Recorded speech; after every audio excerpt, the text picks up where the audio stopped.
Hello, welcome to my channel. My name is Sock, and yeah, I don't know how to start this thing. So, if you can't tell, I am an artist. I love to make art, and some aspect of that is hoarding like a ton of art supplies, like too much. And now I gotta get rid of it all. I had gotten a bunch of stuff for a bunch of projects, and projects change. So the projects aren't there anymore, but the stuff is. So I decided to go through all of it and record that process. So the first thing I want to do is build a castle for my cats using this like pile of cardboard behind me that I still have to get through from moving. I have a cat. So his name is Goober Bingus. He is a hairless cat, and he's very sassy. So sassy he gets two names, not just Goober, not just Bingus. Goober Bingus. And I feel like he deserves his own fort, Fort Bingus, if you will. I'm going to record my process breaking down these cardboard boxes, so it's going to be interesting. And we'll see if he likes it. He loves the cardboard as it is, but I do not. So we're going to spice it up. So what I'm hoping to do is make his castle look something like this. And I'll see if I can manage that. You get fun ideas and then you realize they're hard.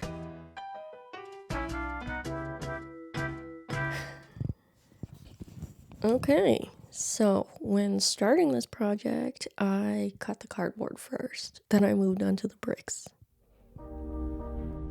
So cutting the bricks was a labor of love. It shredded a lot more than I thought it would. I didn't film this part because I couldn't get a good angle of it, and I eventually got a head camera, a little head-mounted camera, so you guys will see that later in the process. But for the bricks, pictures, woo! After cutting the bricks, I wanted to texture them, and I thought if I threw them in a bag with a bunch of rocks, it would work. Did it? No, it didn't. What I ended up doing was taking those rocks and just punching the bricks with them. So I just kind of punched it and prayed that my neighbors wouldn't think that I was doing something bad.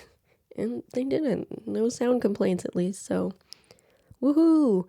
I got to punch bricks. So I punched the bricks, and then I worried that it wouldn't even show up through the paint, but it did. It did.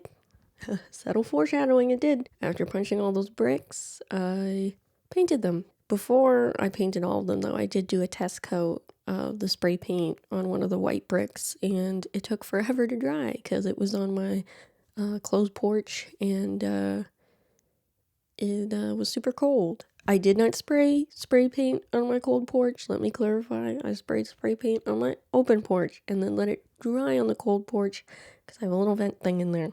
So it dried back there just very slowly.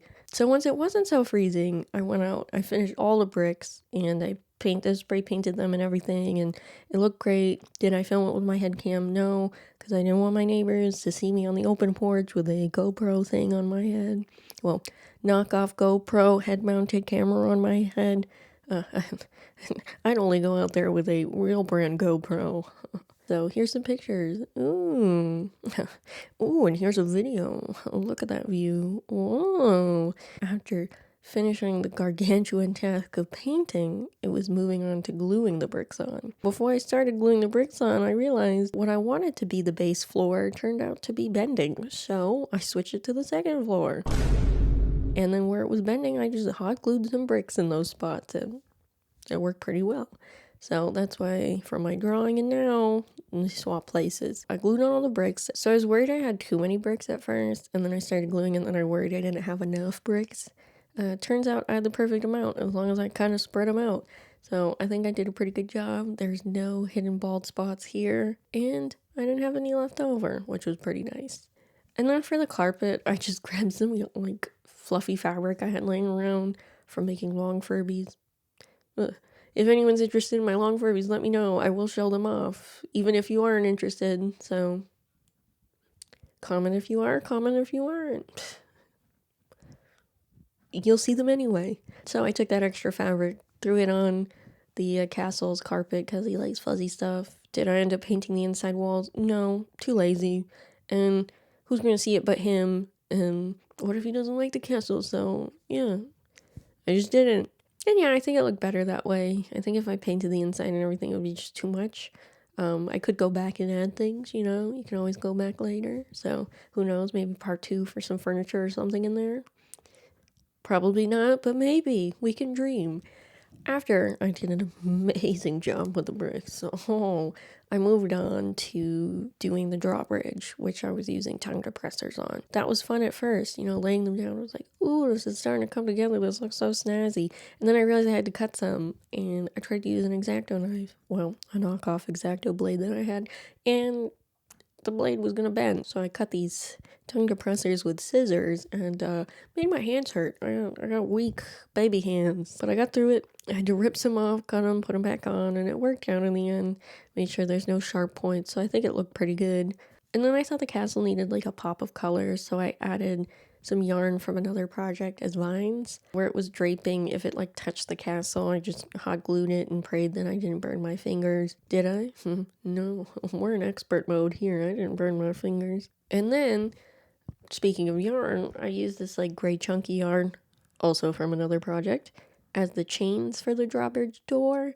And I just like hot glued the top and then stretch it to the bottom so it would be nice and tight. Hey, yo, like your mom. Whoa.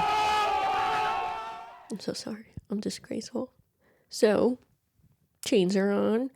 Did I like the ugly knots covered in glue? No. So I slapped some little pieces of felt on there and bam, look great. You just cover your mistakes with felt and paint. Just kidding. It's not that I use too much glue or anything, but whatever. We're moving on. Speaking of felt, the banners. So I made the Bingus banners. To get his silhouette, I had these Sphinx cat cookie cutters that I had been given for my birthday, and I just put one on and then like traced it around. Like I just cut around it and then kind of just like neatened it out, and it turned out great. So I just hot glued that all together because I didn't feel like sewing. And then I hot glued it to the castle, and I was like, bam, got Bingus banners with the shingle samples. Those also bent the knife. So what I did was I cut triangles with the shingle testers. They were like, you know, card size. You can see it here. So I cut them into like isosceles triangles, the ones that have the two sides that are the same. And then once I had 6 isosceles triangles, I glued them together. And then I took other shingle tester sheets and then cut little rectangles and then glued those on to make it kind of look like shingles. So I think I did an okay job. I thought the roof looked great. And then I put it on, and then I realized I had put it on diagonally, and the hot glue had already set, so that's the way it's going to be. So after all of that, it was time to actually give it to him. I brought it downstairs to Goob, and he liked it, kind of. Like, he was indifferent. He's like, oh, I liked it better without all the stuff on it, but he goes in there, he hangs out in there sometimes. I mean, it was fun. Would I do it again? I don't know. Would I recommend it? I don't know. If you guys were inspired by this and make, you know, castles for your pets, I'd love to see it. If you post on social media, tag me. Here are my socials. Oh, plug. Oh, wow. So if you like this video, like it, subscribe, come back again, you know. Yeah, and I hope to see you in the next one. Goodbye.